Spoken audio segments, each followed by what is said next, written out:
NEET paper leak मामले रे तदंत पाई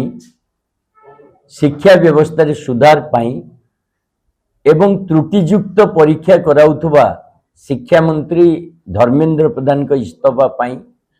अनिर्दिष्ट काल पर्यंत आमरण अनुष्ठान चली दिल्ली रो जंतर मंतर ठारे जो अनुष्ठान चली आज सकाळे सरकार पुलिस लगे बलपूर्वक जड़े एत बड़ शिक्षाविद अनशन उठे नेला एवं अन्य छात्र छात्री उपरे आक्रमण करी समस्त को ये अनशन को भंडर करने प्रयास करागला। कारण सरकार को जना अच्छी जे जो डाकरा दि जाइए आसंता 20 तारिख रे पूरा भारत वर्ष रे सबु जगह साधारण नागरिक ये आंदोलन रे सामिल होगापाई आ मुख्यतः जंतर मंतर ठारू पार्लियामेंट हाउस पर्यंत जो मार्च होता तार प्रभाव को डरी सरकार एपरी कांड कर किंतु आज ओडिशा रे आम आदमी पार्टी तरफ आम स्पष्ट करने को चाहूँ जे ओडिशा रे विभिन्न जगह रे साधारण नागरिक तरफ छात्र छात्री तरफ जनसाधारण तरफ आसंता 20 तारिख रे जो आंदोलन डाकरा दि जाइए ताको आम पूर्ण प्राण रे समर्थन करुचु। विशेषकर भुवनेश्वर रे साधारण जनसाधारण तरफ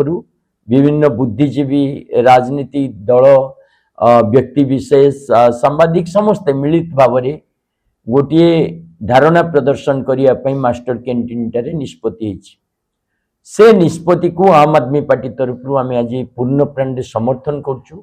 आम आदमी पार्टी समस्त कार्यकर्ता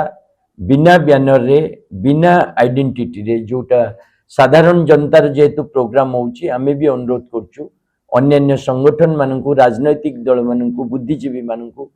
आसंतु मिलित भाव रे ए अत्याचारी सरकार रो प्रतिरोध करिबा शिक्षा व्यवस्था को ध्वंस करिबा को चाहूतुबा भारतीय जनता पार्टी रो जो उद्देश्य ताकु परास्त करिबा एवं सोनम वांगचुक एवं छात्र छात्री मानक द्वारा जो आंदोलन आरंभ होइची ताकु मजबूत करिबा और धर्मेंद्र प्रधान जो पर्यंत इस्तीफा न देइचंदी से पर्यंत कारण गोटे जो उत्तरदायी व्यवस्था आम कहे गोटे मंत्री टाइम रे 5 थर पेपर लीक होउची आउ तांकर कोनोसी कार्यानुष्ठान नाही तांकर सेतरे जो भूमिका रही ताकू प्रश्न करिवार हमर अधिकार रही। आज सारा देश रे साधारण नागरिक जो प्रश्न पचारछि से प्रश्न आसंता 20 तारिख रे लोअर पीएमजी रे भी पचरा जिवो आ आपण मन अनुरोध ये प्रेस वार्ता माध्यम रे जनसाधारण को भी अनुरोध आसंतु ये आंदोलन रे जोग देवा सरकार को उत्तरदायी करिवा छात्र छात्री भविष्य सुरक्षा करवा शिक्षा व्यवस्था को मजबूत करवा नहीं से कॉकरोच दल कथा कहूँ से तो कॉकरोच दल गोटे ना थिला किंतु ये प्रत्येक घरर समस्या जो घरे भी पिलाटी अच्छी पाठ पढ़ुची तार भविष्य समस्या मो कहते ये गोटे कौन व्यक्तिर समस्या नुह अनुष्ठान नुह ये सारा भारत वर्षर ओडिशावासी पिला मानकर भविष्यतर प्रश्न शिक्षा व्यवस्थार भविष्यतर प्रश्न त्रुटिपूर्ण परीक्षा हब ना नहीं तार प्रश्न से कौ संगठन माने अनशन बसुँच धारणा बसुँच मैटर करेनि समस्त को हाथ एकाठी करने को पड़ो मजबूत करने को पड़ो आम समस्त नागरिक माने जो पर्यंत रास्ता को न बाहरी साधारण जनता जो पर्यंत आंदोलन को आगू को न नहीं ये जो भ्रष्टाचारी आउ पूरा अथॉरिटेरियन सरकार ये शुणव ना बोली आम जाचु किंतु ये सरकार को तैयारी करथिबा जनता जेतोले सड़क को आसीबो शुणिबा को बाध्य हबो नले जनता सरकार बदलैबो एकछत्रवाद शासन रो अनुमान करिवा नहीं जो परि भाव रे पूरा सिस्टम पूरा व्यवस्था को भारतीय जनता पार्टी निज कब्जा को नैछि एवं पूरा आमे देश रे देखुचे जे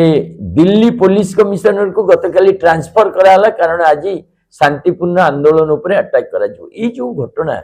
ये सूचय दूची सरकार केते आक्रामक केते शिक्षा विरोधी केते जन विरोधी और को परि भाव रे आतंकवादी मानसिकतार सहित रही तेणु आपको विरोध करने बर्तमान प्रत्येक साधारण नागरिक दायित्व कर्तव्य मु भावुची जनसाधारण आपको बुझी आंदोलन रे बहु संख्यार सामिल भी हाईकोर्ट निर्देश जदि आपण पढ़ी हाईकोर्ट निर्देश रे स्पष्ट रही जे प्रत्येक व्यक्तिर जीवन मूल्यवान एवं सोनम वांगचुक जीवन मूल्यवान से मेडिकल केयर नि तांकु बलपूर्वक उठेबा 21 जन को बलपूर्वक उठेबा छात्र छात्री उपरे आक्रमण करवा आक्रमण करी गोटे शांतिपूर्ण आंदोलन को भंडूर करवा ये गोटे एकछत्रवादी मानसिकता ये कौन से आईन अदालतर निष्पत्ति नुह निश्चित भाव मु पढ़ी किंतु हाईकोर्ट कोठी कहनी आंदोलन को दमन करवा। Please subscribe Awaz Media on YouTube.